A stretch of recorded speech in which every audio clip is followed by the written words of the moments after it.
सीताराम। चौकी दरबार वालों ने बता दिया है कि आपके पितर आपको परेशान कर रहे हैं, आपको उनका स्थान बनाना चाहिए। तो अब हम स्थान बनाएं या ना बनाएं, और बनाएं तो किसके नाम का बनाएं, क्यों बनाएं, कैसे पूजा पाठ करें, कैसे अमावस्या निकालें, कैसे उनको भोग दें। सबसे पहली बात, किन पितरों का स्थान बनाया जाता है? जो पितर हमें परेशान करता हो उसका स्थान बनाया जाता है। विशेषकर अगर नॉर्मली तौर पर बात करूं तो या तो जो बचपन में चला गया है या जो बगैर शादी किए बगैर बच्चे पैदा किए गया है उसके नाम का स्थान बनाया जाता है। लेकिन ऐसे नहीं बनाया जाता।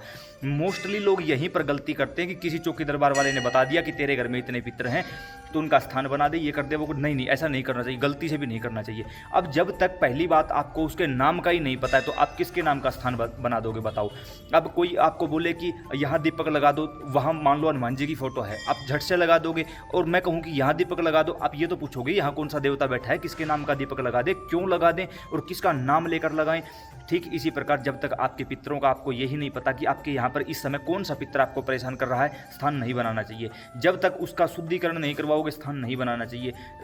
जब कोई पितर या तो शरीर पर सवारी लेकर बोले कि मैं वो हूँ, ऐसे मरा था, इस समय इस योनि में फंसा हुआ हूँ, मुझे यहाँ से निकलवाने के लिए मेरा स्थान बनाओ, मेरी पूजा करो, वो भी जब ये लगे कि हाँ ये 100% श्योर है कि ये जो कुछ भी बोल रहा है वो बिल्कुल सही है, उसके बाद भी उस पितर को शुद्ध करवाना पड़ता है। या कोई पितर सौपन में बार बार आके अपना नाम पता सब कुछ बताए और कहे कि मैं स्थान लेना चाहता हूँ तो उसके नाम का स्थान बनाना होता है, अन्यथा किसी भी पितर का स्थान नहीं बनाना होता है। उसका शुद्धिकरण कैसे करवाएं?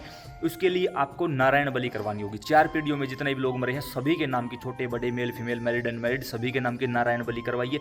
कम से कम कंटिन्यू 5 अमावस्या पिंडदान तर्पण करवाइए। इसके माध्यम से जो आपके पितर के साथ में प्रेत चले हुए हैं वो शांत हो जाएंगे, आपके पितर से अलग हो जाएंगे, आपके पितर बंधन में होंगे तो खुल जाएंगे, मजबूत हो जाएंगे, पूरी तरह शरीर पर सवारी लेने लगेंगे। और कहीं ना कहीं इन 5 अमावस्या यानी 5 महीने, सीधे से 5 महीने हुए ना, इन 5 महीने के दौरान पितर आपसे बिल्कुल खुलकर बात करने लग जाएंगे और आपका मार्गदर्शन करने लग जाएंगे। जब लगे कि हर चीज़ 100% सिक्योर है उसके बाद स्थान बनाना चाहिए। तो अब स्थान कैसे बनाएं? डायरेक्ट यूट्यूब पर सर्च करो पितरों का स्थान कैसे बनाएं, अशोक कुमार वीडियो। उसमें हमने सब कुछ करके दिखाया हुआ है कि क्या चीज़ लगेगी, कैसे लगेगी, क्या करना है, क्यों करना है। दूसरी बात, फिर हमें निकालना होगा भोग। अब हर रोज भोग नहीं निकाला जाता, तो भोग निकालना होता है अमावस्या के दिन। तो कैसे निकालें? डायरेक्ट यूट्यूब पर सर्च करो पितरों की अमावस्या कैसे निकालें, अशोक कुमार वीडियो। उसमें हमने सब कुछ, भोग क्या होता है, कैसे लगाया जाता है, अग्यारी पर कैसे दिया जाएगा, क्या बोल कर दिया जाएगा, क्या मंत्र पढ़ा जाएगा और कैसे पितर भोग लेते हैं, उसमें सब कुछ हमने करके दिखाया हुआ है। लगे कि पिंडदान तर्पण करने का इतनी योग्यता नहीं है तो डायरेक्ट यूट्यूब पर सर्च करो खुद से पिंडदान कैसे करें, अशोक कुमार वीडियो। उसमें हमने हरिद्वार जाकर सब कुछ करके दिखाया हुआ है। आप लोगों के लिए फ्री ऑफ कॉस्ट हम सब कुछ करने के लिए तैयार बैठे हैं। शर्त सिर्फ एक है, जो बताया जा रहा है पहले वो सुनो, उसको भली बाती समझो, जैसा बताया जा रहा है वैसा करो।